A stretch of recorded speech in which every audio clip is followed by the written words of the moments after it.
But he was living a little bad at that point. So, woke one morning, the door gets kicked in. The boy, he goes to jail.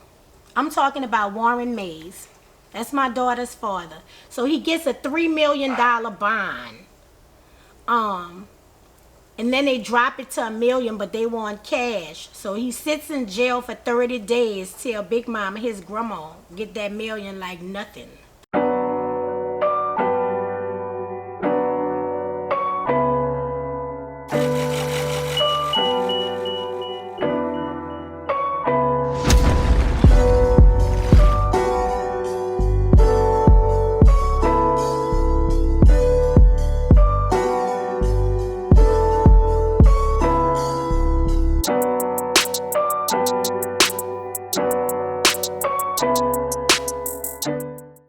Well, we negotiated a deal where on Saturdays they would move the games out the way, and we had a dance. Well, we used to call it a disco. Yeah. We had a disco in there, the $5 disco. $5 disco.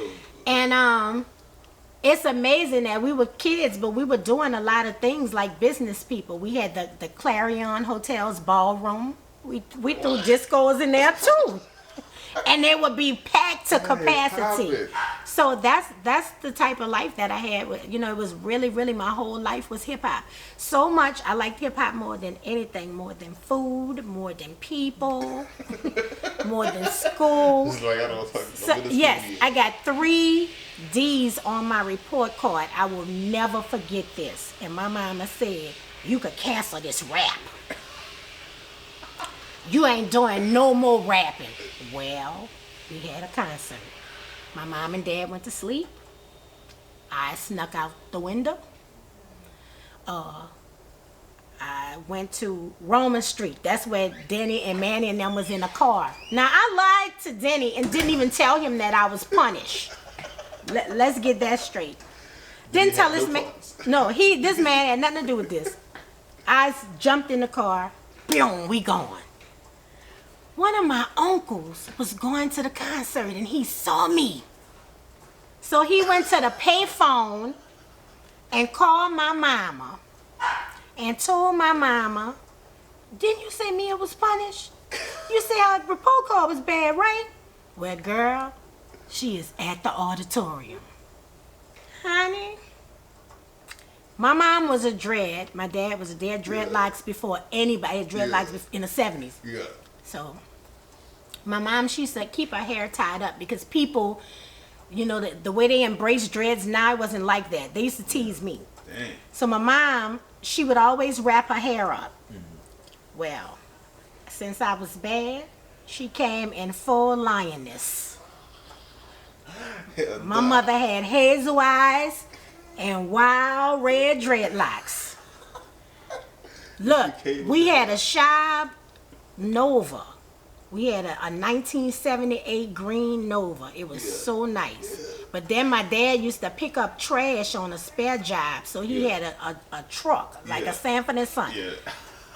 They came in a truck to get me. Because, see, you got to understand, my rap name was Polo B. I used to be shy. And so what was going on was, for me, it was like, you know, my clothes, my image was everything. Well, here come my mama with the wild hair. The pickup. And I hear her saying, "Where is my daughter? I'm looking for Mia." Well, nobody knew no Mia. They knew Polo B. Mia! Well, I heard her right when we was coming off the stage. "Get your ass in the..." Yeah, and we brought the truck. That's what she said. "And get your ass in the truck. I told you you're punished." So I was punished. I had to build my grades back up.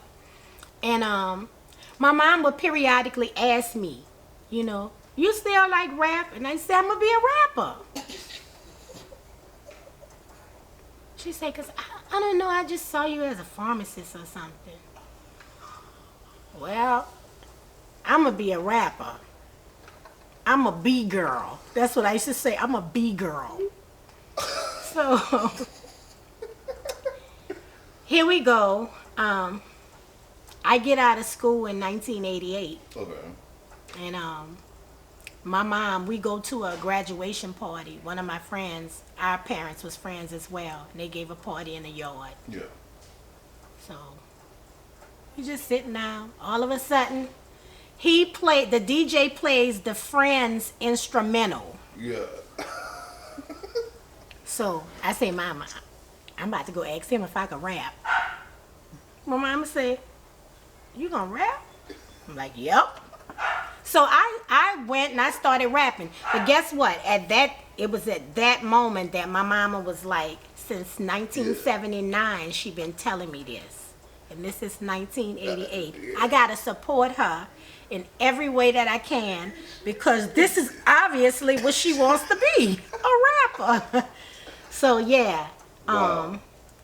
At that point, I rapped, and then I was writing raps, but now I like boys. Yeah, right. So he's co-writing. I get a baby and don't really want to rap anymore. Yeah. Because now I have a baby, Right. and I want to be a mother to my baby. Afterwards, I think it was like 90, Yeah. 90, had another baby. Uh-huh. And that baby, her daddy was into music and throwing things, concerts and parties. Yeah. But he was living a little bad at that point. So, woke one morning, the door gets kicked in. The boy, he goes to jail. I'm talking about Warren Mays. That's my daughter's father. So he gets a $3 million bond. And then they drop it to $1 million, but they want cash. So he sits in jail for 30 days till Big Mama, his grandma, get that $1 million like nothing. Jesus. And he come out of jail. When he came out of jail, he said, you really can't beat them people. I think I'm going to try to do this music. So he had this guy Joseph and this guy Renee. We all went to Bell together. They wrote a record for him called I'm the King. Mm-hmm. And it was a real cool record. On the flip side of that record they wasn't the Ghetto Twins. They was the Devastating Twins. Let the Rhyme Go was on the flip side of that. So he said, I need records. Can you write me some records? They used to rap. So, first record I wrote that went big, Get It Girl. Wrote Get It Girl for him. And then Atlantic came knocking for him. Wow. And he said, they want a whole album. You got to write me a whole album. So I said, okay. So I would write the records, and then he would sit on the side of the bed, and I would try to recite them with him. So how to deliver Yes, it. and we would argue back and forth because, people, we talk how we talk. Yeah. I'm trying to tell him, it's supposed to be lick your belly button and kiss your pretty hands, but you saying lick your belly butt, and they gonna think you wanna lick somebody's butt. And he said, but that's gonna work. It did. We would be arguing about everything. I'm like, Warren, you said scribble. It's supposed to be shiver. It's all gonna work. It did. Them people used to sing word for word with Warren. Now, what was original to Warren on Get It Girl? In all of his clubs, he would sing, you make me nasty, you make me want some.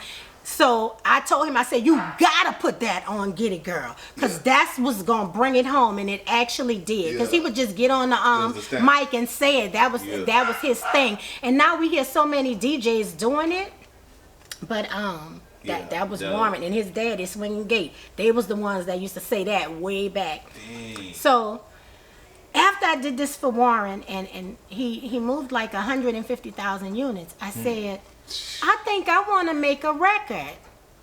And Warren said, what you mean, you want to make your own record? I said, yeah. So he said, well, what you gonna make? I said, them boys just dropped, I said, them boys just dropped Ask Them Hoes. I won't drop Ask Them Niggas.